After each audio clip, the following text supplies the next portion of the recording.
সাবধান, একটা কথা বলে যাই, সরাসরি নারী বদন দেখা মানেই পাপ, জানো তো? মানে আমার দাদা ভাই বাবা ঠাকুর ভাইদের বলে যায়, যদি বলে এটা মমিতা বলে যাচ্ছে না, আমার কথা, এটা আমার কথা নয়। সরাসরি কোন নারীর বদন দেখলেই অপরাধ। তাহলে কি করতে হবে? এইটা রামায়ণে লক্ষণ শিক্ষা দিয়ে গেছে, জানো? যেদিন রামচন্দ্র 14 বছর বনবাস থেকে ফিরেছিল, ফিরে যখন বাবা রামচন্দ্র সিংহাসনে বসেছে, পিছনে লক্ষণ ছত্র ধরে আছে, আর ছাতাটা ধরে বারবার রামচন্দ্রের গায়ে বারবার ঢলে ঢলে পড়ছে। শেষে রামচন্দ্র রেগে গিয়ে বলে লক্ষণ, ফিরেছি, অযোধ্যায় সবাই আনন্দ করছে, আর তুই আমার পিছনে ছাতা ধরে ঘুমাচ্ছিস? বলে দাদা গো, আমি 14 বছর ঘুমাইনি দাদা, ঘুমাইনি দাদা। যেই না বলেছে 14 বছর ঘুমাইনি, রামচন্দ্র সিংহাসন থেকে উঠে দাঁড়িয়ে কি বললি? 14 বছর ঘুমাসনি? বলে না, যতবার নিদ্রা দেবী আমার চোখে আসতো, আমি নিদ্রা দেবীর পায়ে ধরে বলেছিলাম, ওরে নিদ্রা দেবী, আমি এসেছি আমার দাদা রামচন্দ্রকে পাহারা দেবার জন্য, যদি তোমার আমার নয়নে আসতে যেদিনই আমার রামচন্দ্র দাদা অযোধ্যায় ফিরবে, যেদিন আমার দাদা সিংহাসনে বসবে, যেদিন আমি পিছনে ছত্র ধরে বসবো, সেদিনে তুই আমার নয়নে আসিস, তোকে সেই দিন আমি গ্রহণ করিব।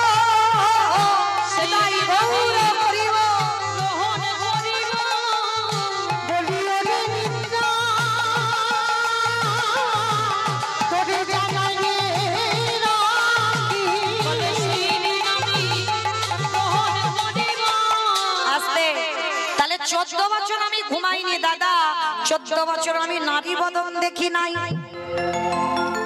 এইটা একটা কিরকম মতো না কথা। লক্ষণ বলছে রামচন্দ্রকে আমি 14 বছর নারী বদন দেখিনি, তা রামচন্দ্র বলছে এই দেখ, এমন চড়াবো না, মা সীতা তো সঙ্গে ছিল, তুই বলছিস 14 বছর নারী বদন দেখিনি, মানে সীতা কি নারীর বাইরে? হ্যাঁ, তার মানে সীতা মাকে দেখেছিস মানে নারী বদন দেখেছিস? বলে দাদা গো, তুমি বোধহয় জানো না, আমি সীতা মায়ের চরণ ছাড়া বদন দেখি না গো।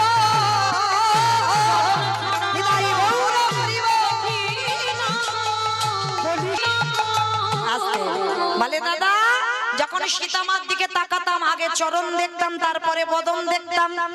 তাহলে মা কি বোঝা গেল? আমি মৌমিতা বললাম না, লক্ষণ বলল, যদি কোনো নারী বদন দেখতে হয়, যদি তার চরণ দর্শন করে তুমি তার বদন দেখো, সেই দর্শনে কোনোদিন পাপ হয় না।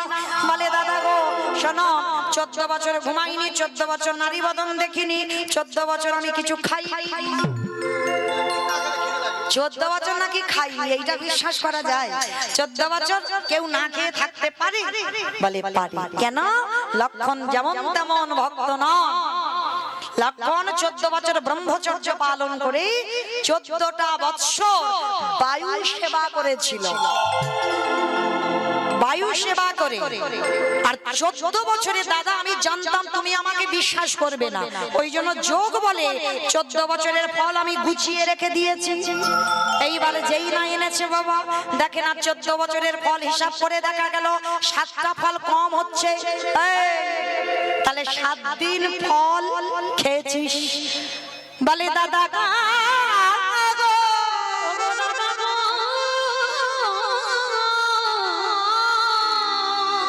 আমি 14 বছরের মধ্যে 7 দিন ফল আনতেই যাই নাই।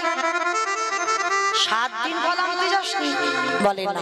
আচ্ছা, তাহলে 14 বছরের ভিতরে আমি যে তোকে বলতাম তুই ফল আনতে যেতিস, তুই তো ফল এনে আমাকে দিতিস, তা তুই খেতিস না? বলে দাদা গো, তুমি তো প্রতিদিন বলতে লক্ষণ ফল আনতে যা, আমি ফল আনতে যেতাম, ফল যখন এনে তোমার কাছে দিতাম, তুমি আমাকে ধরে বলতে লক্ষণ এবার ফল ধর। কই কোনদিন তুমি আমাকে সেবা করতে বলো নাই গো, পিতাই গৌর হরিব, সেবা করতে বলো না। আমি যে 14 বছর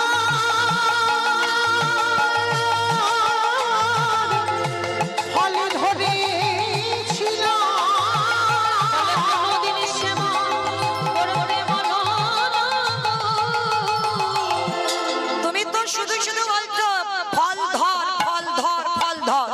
ওই কোনোদিন তো খেতে বলুন। তাহলে কিরকম ভাই ভাই? এ জগতে লাঠালাঠি করবার ভাই নয়, মারামারি করবার ভাই নয়, খুনোখুনি করবার ভাই নয়, শিল্পতাপুতির ভাই নয়, মামলা মকদ্দমা চলবার ভাই নয়, পাঁচিল তুলে দেবার ভাই নয়। তাহলে ভাই কিরকম?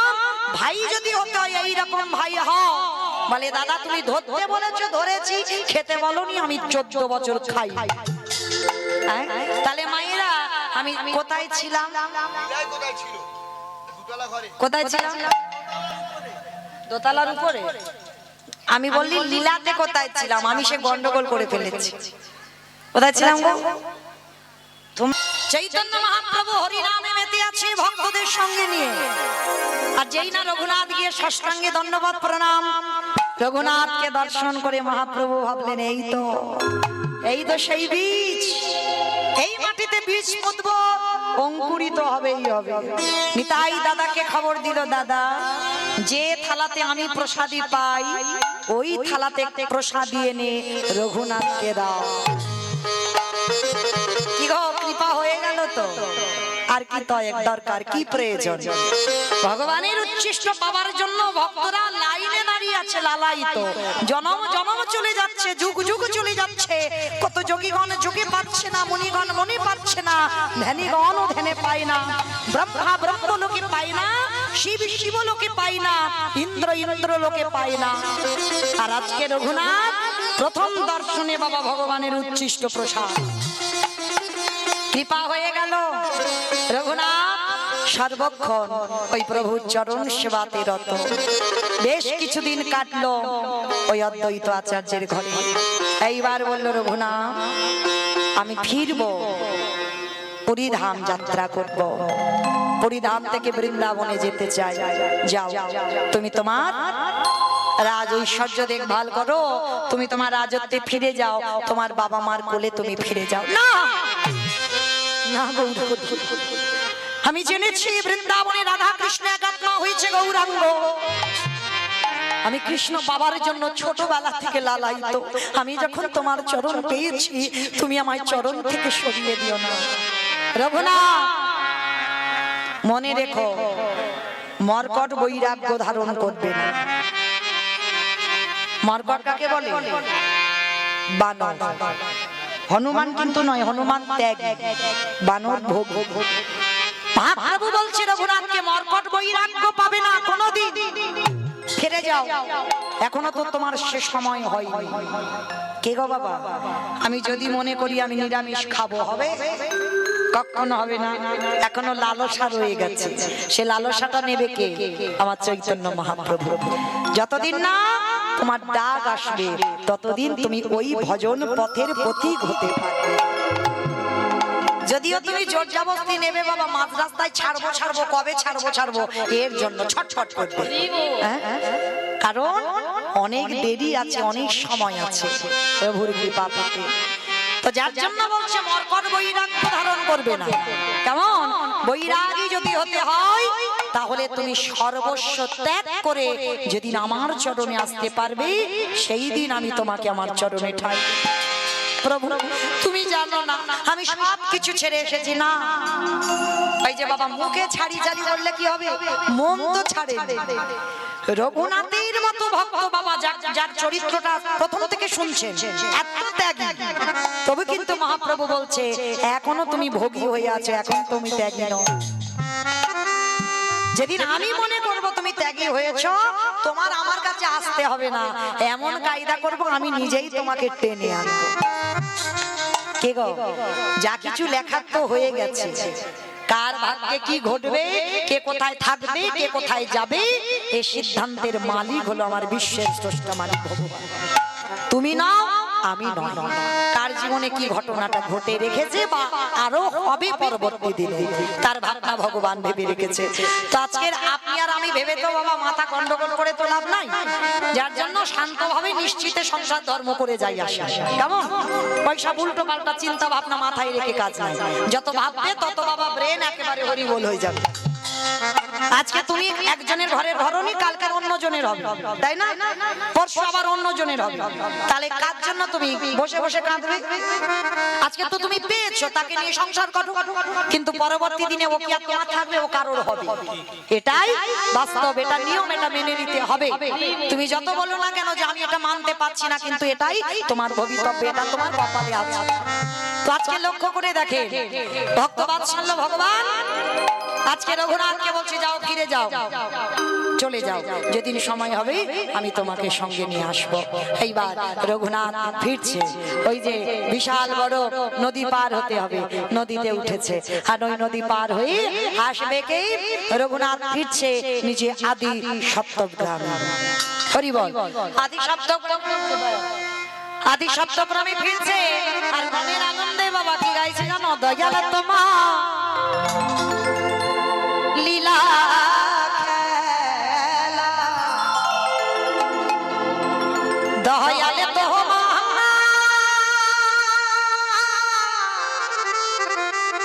লীলা খেলা,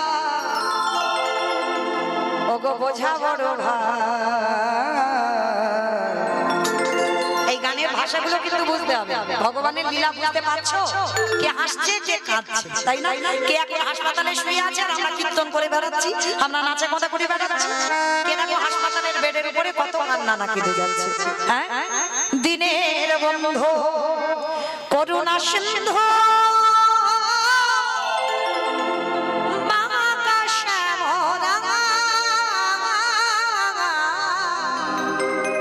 দিনের বন্ধু করুণা সিন্ধু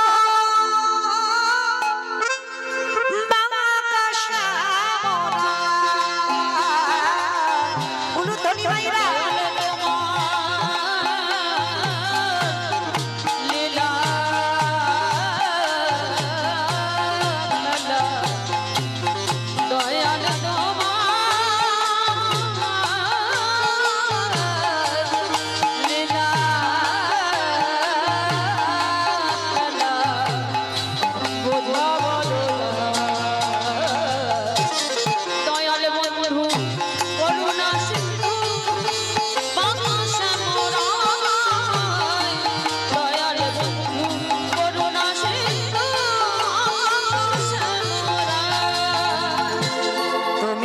সেই ব্রজের রাধা,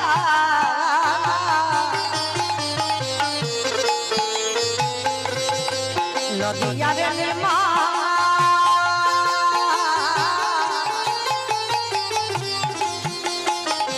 বিষ্ণু প্রিয়ার বুকে যশোদার জীবন,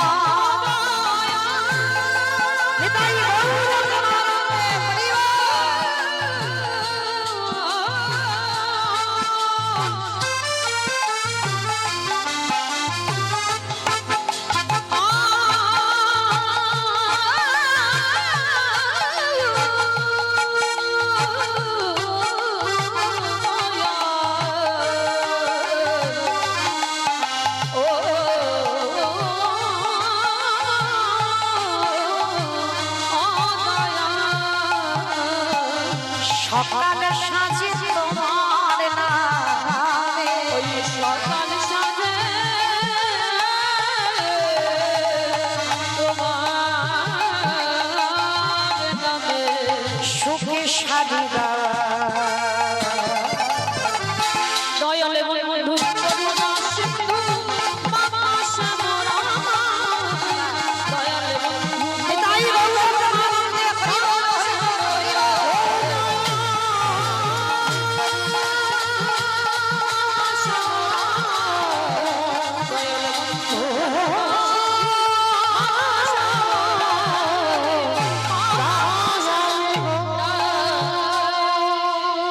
রঘুনাথ ফিরে গেল বাড়িতে, কিন্তু ওই যে গৌর দেখার পর আমায় এতদিন দেখেনি, আর যেই না গৌর দেখে ফেলেছে আর সংসারে এতটুকু সময়ের জন্য মন টিকছে না, ছটফট করছে শুধু কৃষ্ণ দর্শন, গৌর দর্শনের জন্য, মানে এত উদাসীন হয়ে গেল। এইবার গার্জিয়ান বাড়ি সবাই আলোচনা করলো এর কাঁধে একটা জল চাপাতে হবে। আমাইরা এই কাঁধে জল চাপানো মানে বোঝো তো কি গো? এগুলো ঠাকুমাদের কথা, আমাদের কথা নয়। বলে ছেলেটা খুব উৎপাত করতেছে, কাঁধে একবার একটু জল চাপিয়ে দাও। এই জল চাপানোটা কি গো? হ্যাঁ, একটা বিয়ে দিতে হবে। এর বিয়ে দিলে মাথা থেকে কৃষ্ণ নামের ভূতটা নেমে যাবে। বলে বিয়ে দিতে হবে, কিন্তু রঘুনাথ ছোটবেলা থেকে ওই দিকে কোনোদিনই লালসা ছিল না, কোনোদিন নারী বদনই দেখেনি। ছোটবেলা থেকে যদি বলো নারী বদন দেখেনি, বলে না কোনোদিন সেইভাবে নারীর দিকে তাকাই। তো আজকে সেই বাবা মা কৃষ্ণ ভোলাবার জন্য বিয়ে দেবে। তার মানে এমন একটা মেয়ে আনতে হবে যে মেয়েকে দেখলে কৃষ্ণ নামের ভূতটা মাথা থেকে নেমে যায়। তা কিরকম মেয়ে? নাম হলো তার রত্নাবতী।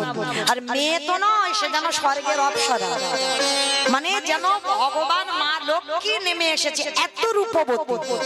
মানে একবার যদি রঘুনাথ সেই দিকে তাকায় আর চোখ ফেরাতে পারবে না। কিন্তু কৃষ্ণ নামে যে একবার ভেসেছে, আমার কৃষ্ণের থেকে আর রূপবান কে হতে পারে? হাজার রূপবতী এনে দিলেও ভালো লাগবে না। কিন্তু রঘুনাথের বাবা মা বুঝতে পারলো না, ভাবলো বিয়ে দিলে ছেলে ঠিক হয়ে যাবে। দেখাশোনা করলো, ঘটক ডাকলো, ঘটক এনে দেখাশোনা হলো, নাম হলো রত্নাবতী মেয়েটা।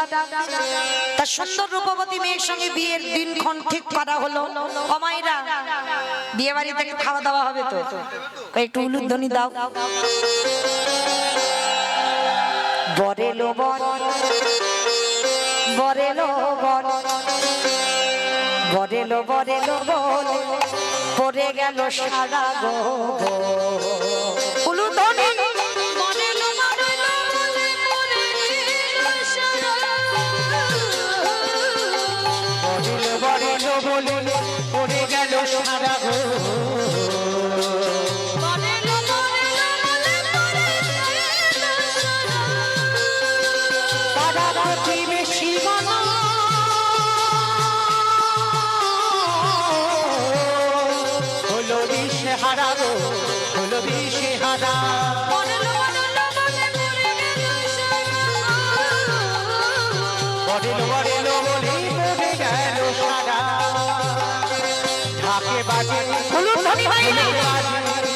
ঢাকে বাজে ঢোলক বাজে মাদলে নিরোল গো।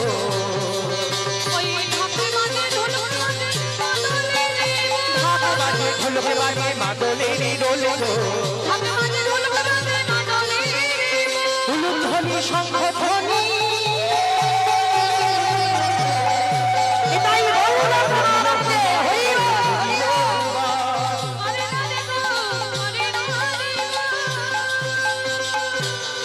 শুভক্ষণ, শুভ লগ্ন, শুভক্ষণ রঘুনাথের বিবাহ সম্পূর্ণ হলো।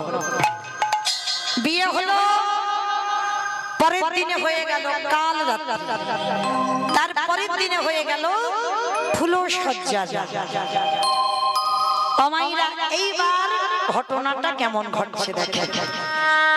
কৃষ্ণ ভোলাবার জন্য বিয়ে দিয়েছে বাসর ঘরে। একাকী বসে বসে রঘুনাথ নয়ন জলে বক্ষ যুগল ভাসিয়ে কাঁদছে। অমাইরা সমাজের সঙ্গে আজকে রঘুনাথের উল্টে গেছে। দেখবেন বউ ভাতের দিনে মেয়ের বাপের বাড়ি থেকে লোকজন আসে, কান্নাকাটি করে, তবে সবাই নয়। আগেকার দিনে বেশি হতো, এখন আর কেউ কান্না টান্না করে। অনেকদিন আগে থেকে যোগাযোগ, বাবা হাতটা জুড়িয়েছে। তো আজকে বাসর ঘরে আগেকার দিনে বাবা রাত্রিতে কত কান্নাকাটি হতো। কেন? এই যে বাপের বাড়ির লোকজন এলো, দেখা হলো, তারা আবার চলে গেল, কেউ নেই কাছে, একাকী হয়ে গেল, কত কাঁদতো। কিন্তু রঘুনাথ প্রত্যেকটা জীবনে প্রত্যেকটা নারী কাঁদে, কিন্তু আজকের বিয়ে করে রঘুনাথ কাঁদছে একাধারে বসে বসে। আচ্ছা মা বলো তো দেখি, ফুলসজ্জার রাত্রিতে যদি কোনো পুরুষ কাঁদে কি বুঝবো আমরা? কি বুঝবো? নিশ্চয় প্রেম ভালোবাসা ছিল, তাকে পাইনি ওই জন্য বসে বসে কাঁদছি, এটাই মাথায় ঢুকবে আমাদের আপনাদের। কিন্তু না, এগুলো কাদের হয় জানো? যারা বউ, যারা স্ত্রী, তাদের হয়। কিন্তু যারা সহধর্মিণী তাদের হয় না। সহধর্মিণী কাকে বলে? এখানে এতগুলো নারী আছে, সবাইকে সহধর্মিণী? একটা মিলবে কি তা সন্দেহ। এতগুলো মেয়ের মধ্যে, এতগুলো গুনে গুনে দেখো কতগুলো আমরা মেয়ে আছি, একটা মিলবে কি তা সন্দেহ সহধর্মিণী। কিন্তু বউ সবাই, স্ত্রী সবাই, সহধর্মিণী নয়। সহধর্মিণী কাকে বলে? যে স্বামীর ধর্মের কাজে সাহায্য করে। স্বামী যে জল খাবে এটা বলবে, তবে তুমি জল দেবে না। তুমি যদি সহধর্মিণী হও, তার প্রত্যেকটা সময়ে প্রত্যেকটা কর্ম আগে থেকে তোমার রেডি হয়ে থাকে। স্বামী পূজায় বসবে, চন্দন ঘষে তুলসী পত্র এনে ফুল এনে জল এনে রেডি করে রেখে দিতে হবে, যেন স্বামীকে বলতে না হয় হ্যাঁ কিন্তু এটা এনে দাও। মানে প্রত্যেকটা ধর্মের কাজে স্বামীকে তুমি যদি ধর্মের পথের পথিক করতে পারো। একাদশী করে না, জুয়া খেলে, তাস খেলে, গাঁজাখোর, নেশাগ্রস্ত, তাকে যদি তুমি কৃপা করে চরণ দুটো ধরে কৃষ্ণ ভজনে নিয়ে আসতে পারো, তাহলে তুমি নিজেই জানবে, সমাজ বলতে হবে না, নিজেই জানবে তুমি হয়েছো সহধর্মিণী। যে স্বামীকে ধর্মের কাজে ঠেলে দেয় সেই জগতে সহধর্মিণী হয়। কিন্তু মা, জগতে বড় দুর্লভ, মেলা বড় ভার এই সহধর্মিণী। তবে মা একটা কথা বলো না, আমি মেয়ে বলে বলছি, কারণ সেই যেমন মর্ত্যের মাটিতে সতী অনুসুয়া ছিল, মহাসতী, তার একটাই মন্ত্র ছিল, অন্য কোনো মন্ত্র নয়, ওং পতি পরমেশ্বরায় নমঃ। স্বামী সেবা করে ভোরবেলা ব্রহ্ম মুহূর্তে উঠতো, ওই গঙ্গা স্নান করে সবার প্রথমে কাজ হচ্ছে স্বামীর চরণ ধৌত করে সেই জল পান করা। কিরকম নারী! কিন্তু মা শুধু নারীটা দেখলে হবে না, পুরুষটারে দেখো। হ্যাঁ, শুধু নারীদের বলে যাচ্ছ সহধর্মিণী, তারে কয় স্বামীর ধর্মের কাজে সাহায্য করো। স্বামী কি ধর্মের পথে আছে যে সাহায্য করবো? স্বামী ধর্মের পথে থাকবে না, তার জন্য সাহায্য করবা। স্বামী যদি ধর্মের পথে না থাকে, অনুসুয়া মা সতী কেন হবে না? তার স্বামীটা কেমন ছিল? এমনি কি মহাসতী হয়েছে? তার স্বামীর জন্য, অত্রিমণির জন্য হয়েছে। স্বামীর ভজন শক্তি কত ছিল, তার সঙ্গে পড়ে কঙ্কাল হয়ে গেল স্বামী সেবা করে। তাহলে স্বামীটাকেও হতে হবে, এই কলিযুগে স্ত্রীকেও হতে হবে। তবেই দুজনে যদি এক পথের পথিক হতে পারো, তবেই বাবা তুমি সহধর্মিণী হবে, তবে তুমি সেই স্বামীর চরণ সেবা করে তুমি জগতে সতী হতে পারবে।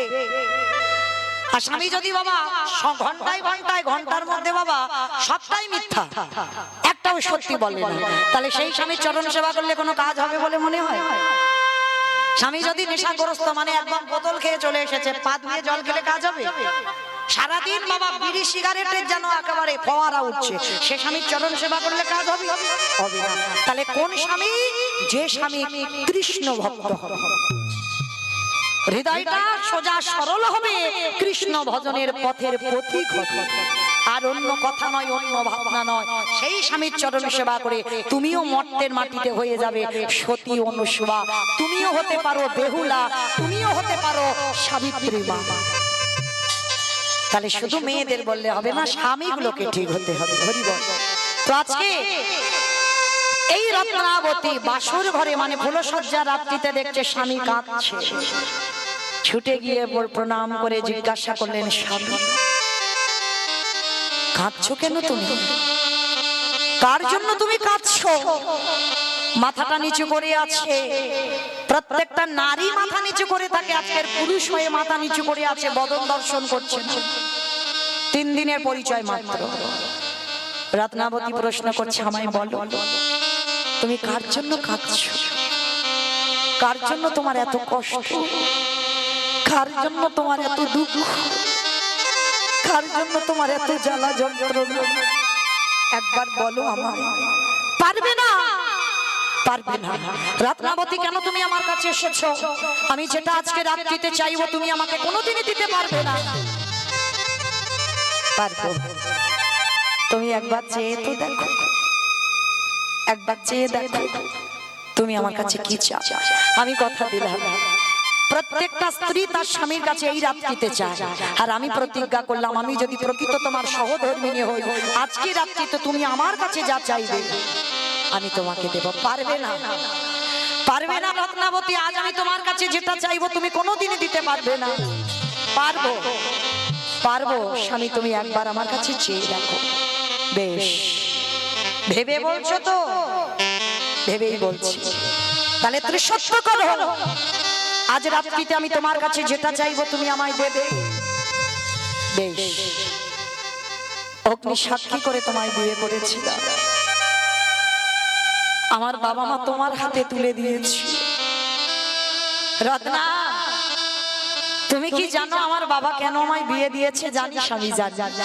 কেন, কি জন্য বিয়ে দিয়েছে বলো তো দেখি? বলে কৃষ্ণ ভোলাবার জন্য। বাহ, আচ্ছা রত্নাবতী, তুমি কি মনে করো যে তুমি আমার কৃষ্ণ ভোলাতে পারবে? আমি তো চাই না তোমার কৃষ্ণ ভোলাতে। তুমি ভাবলে কি করে? তোমার বাবা মা কৃষ্ণ বলাবার জন্য বিয়ে দিয়েছে, মানে আমি তোমার কৃষ্ণ বলাবো, এটা তুমি ভাবলে কি করে? আমি চাই না স্বামী, আমার জন্য তোমার ভজন নষ্ট হয়ে যায়, আমার জন্য তোমার সাধনা নষ্ট হয়ে যায়। আমি চাই তুমি কৃষ্ণ সাধনা করো, তুমি কৃষ্ণ ভজন করো, কৃষ্ণ চরণ পাও। রত্না, তাহলে আজ আমার এই হৃদয়টা যার জন্য কাঁদছে, তার নামটা যদি বলি তুমি আমার তার কাছে পাঠাতে পারবে তো? পারবো। তুমি একবার শুধু বলো তার নামটা কি, এই রাতের অন্ধকারে আমি নিজের হাতে আমি তোমাকে তার কাছে দিয়ে আসবো। আজ রঘুনাথ কেঁদে বলে উঠলো, রত্না তুমি ভেবে কিন্তু বলো। আবার রত্না বললো, আমি ভেবে বললাম। শোনো রত্না, যার জন্য আমার এত কষ্ট, যার জন্য আমার এত যন্ত্রণা, যার জন্য আমার এত জ্বালা, যার নাম হলো কৃষ্ণ। রত্নাবতী গো,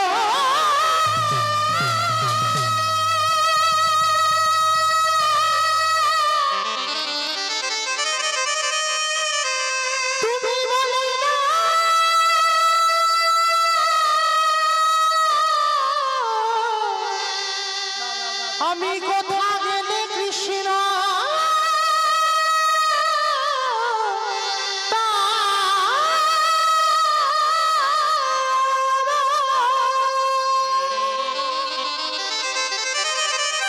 বলে দাও কোথায় গেলে কৃষ্ণ পাবো। রত্না চুপ হয়ে গেলে যে বড়।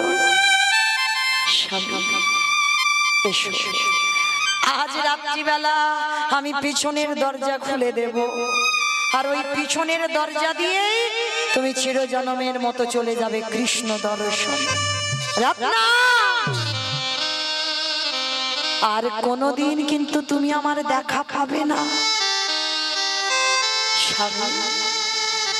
এই যে 3টে দিন তোমার সঙ্গ করলাম, এই যে 3টে দিন আমি তোমায় দর্শন করলাম, আমি সারা জীবন এই 3 দিনের স্মৃতিটুকু নিয়ে কাটিয়ে দিতে পারব। রত্না, স্বামী হয়ে সহধর্মিনীর চরণে হাত জোড়ো করে বসেছে, তুমিও হলে আমার জ্ঞানের গুটু। রত্না, তাহলে আসি রত্না। ফুলসজ্জার ঘরে চিরজনমের মতো স্বামী বিদায় দিল। স্বামীর চরণে প্রণাম করে একটাই কথা বলেছিল, রত্নাবতী তোমার কাছে আমি কোনো সুখ চাই না, তোমারও চাই না, তবে একটা কথা দিয়ে যাও, যদি তোমার কৃষ্ণ দর্শন হয়ে যায়, যদি আমার রাধারানীর কৃপা তুমি পেয়ে যাও, এই দাসীকে যেন কোনোদিনে তুমি ভুলে যেতে। আমি চলে যা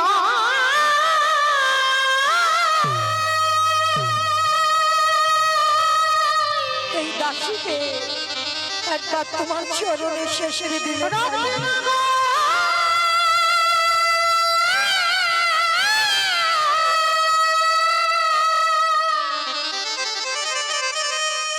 আমি চলে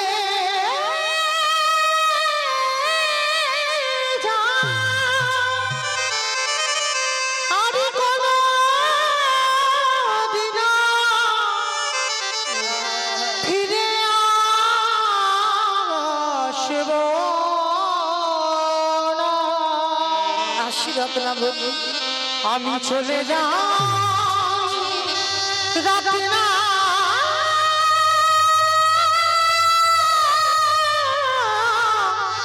রাতে না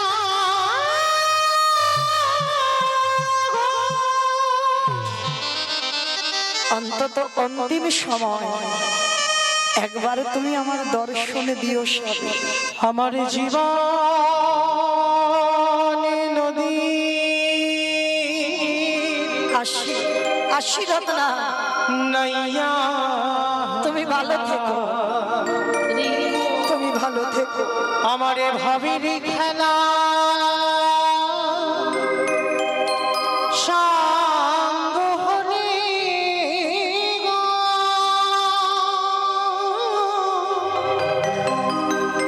একেবারে দিল পার করিয়া আমারে জীবন নদীরে নাইয়া। আশীর্বাদ না বলি জীবনের নদী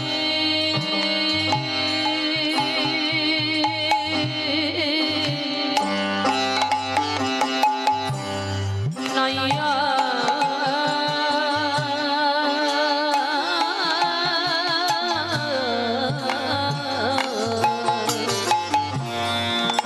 আমার ভাবের খেলা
বেঁধেছিলাম বাসা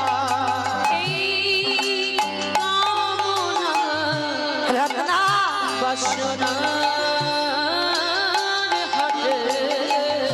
তোমার সঙ্গে আর কোনোদিন আমার সাক্ষাৎ হবে না।